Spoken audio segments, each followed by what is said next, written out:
what is philosophical reflection? Okay, they define reflection as the process that would aid in understanding the holistic point of view of what is going on around us.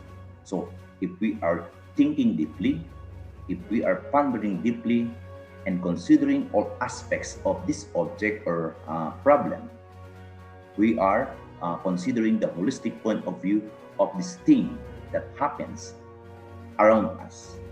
We are reflecting. So that is reflection. So normally we are using reflection. Normally we are reflecting, especially if we want to solve a certain problem. Normal sa tao ang may problema, di ba? Sabi nga sa inyo, is an abnormal for a person na siya ay walang problema. So, kapag ikaw ay may problema, normally, ang ginagawa mo, mag-iisip ka kung ano ang magandang solusyon dito sa iyong problema. Kapag may tanong na nagbabother sa iyong mind, ikaw ay mag-iisip na magandang sagot. Maaring magtanong ka sa ibang tao, kumuha ng mga ideas, exchange your views, your arguments with them para makakuha ka ng magandang result or answer to that questions na nagbabother sa iyong mind. Okay, so in that case, you are reflecting. Now, philosophers always search for the essence of things and the ultimate reasons for our existence. That's why always all philosophers, they are applying reflection. They are always reflecting because they are thinking deeply, they are pondering deeply. That's why they called us great thinkers. So its trajectory is to see the bigger picture of everything. Kaya nga ang mga philosophers walang katapusan na naghahanap ng kasagutan sa mga tanong or sa mga katanungan tungkol sa bagay-bagay at tungkol sa kahulugan or meaning of our existence in this world.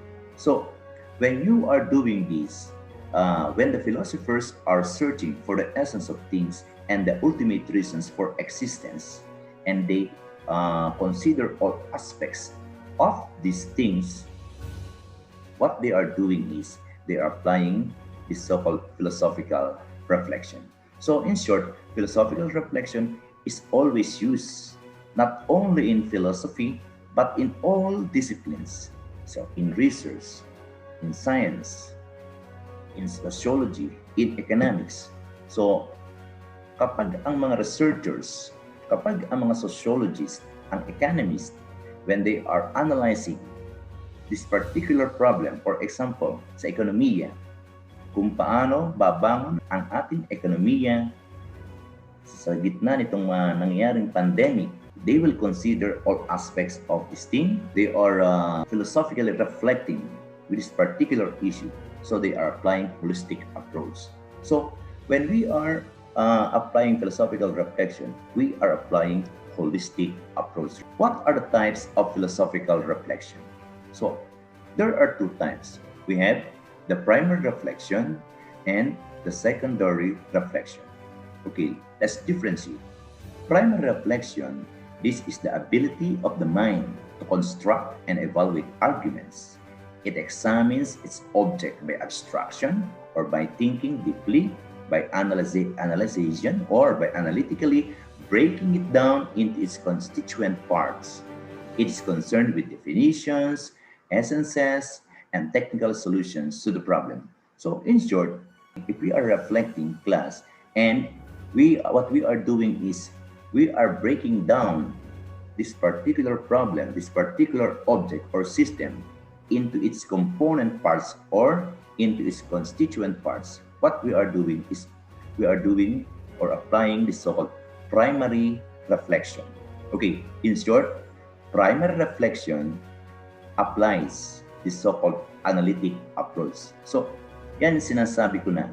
Normally, kapag may problema ang tao, by instinct, gagamitan niya ng philosophy because he's going to think which is the best solution to this problem, which is the best answer to this question.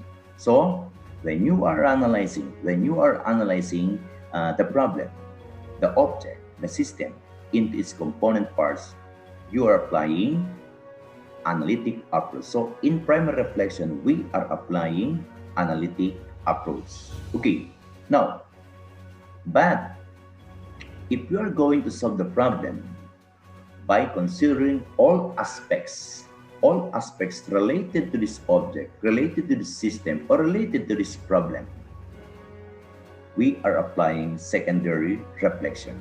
What is secondary reflection? Look, it enables us to look deeper into our experiences and see the bigger picture of reality. It integrates the fragmented experiences into a whole. It is the idea that various systems should be viewed as a whole, not merely as collection of parts. So in short, in secondary reflection, we are applying holistic approach, while in primary reflection, we are applying analytic approach because in primary reflection, we are breaking down this particular object or problem into its component parts in order for us to analyze this problem or object deeply.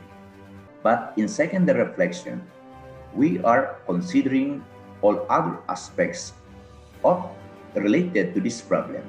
We view this problem, we view this object as a whole. Sabi nga, not merely as a collection of parts.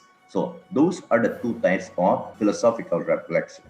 We have primary reflection and secondary reflection.